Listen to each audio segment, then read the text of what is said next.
So ayun guys, nasa airport na kami. Time check, it's already 9:01. And sakto lang yung dating namin dito. Nantay ko lang yung kapatid ko kasi nag-withdraw siya for travel tax on payment. So update ko kayo guys here.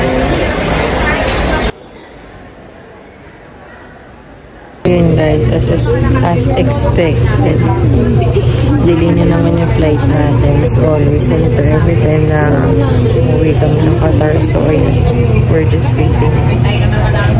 Medyo madaming pasahero umuwi ngayon ng Qatar.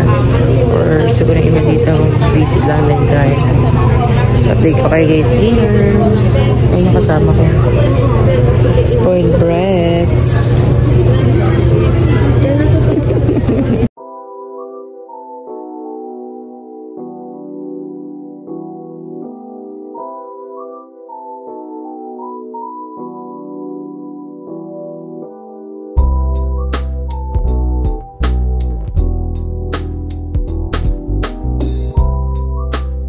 Guys, nasa airplane na kami.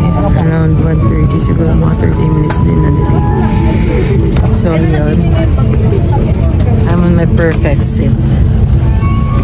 Bawi in this seat.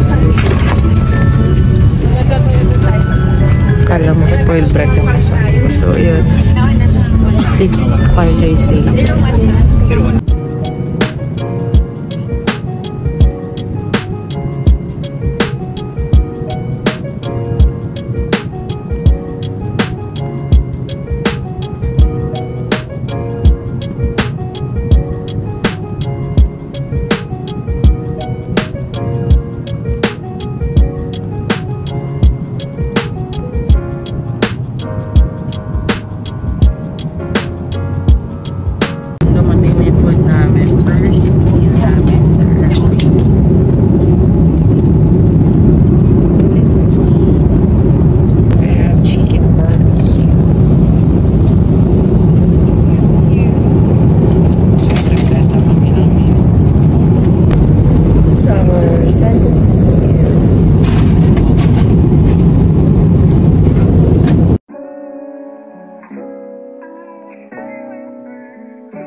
Ayun, touchdown guys. Nasa Qatar na kami.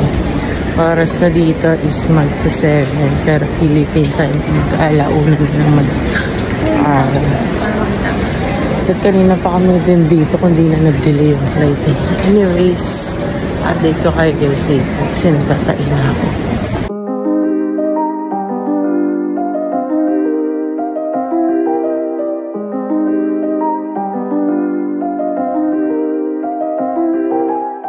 So yun, kakatas lang namin kunin yung bagahe namin. Medyo may konting delays lang kami sa immigration, but okay na. So palabas na kami to see mommy and Yesha!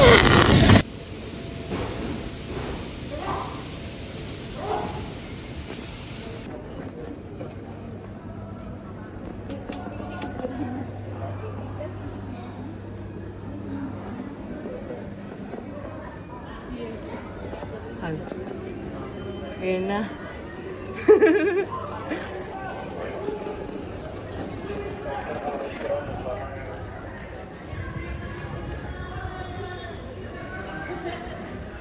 Sige, siya tumakbo. Kaya siya umakbo.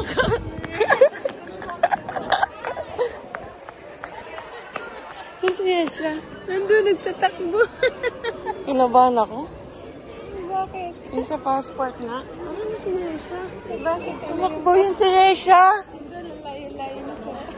Baluta lang. See you later! Kiss me first. No! Your teeth.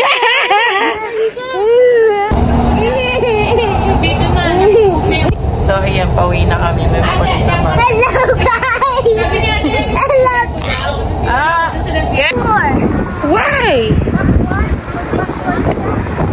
You know why? You know why? Why? It's because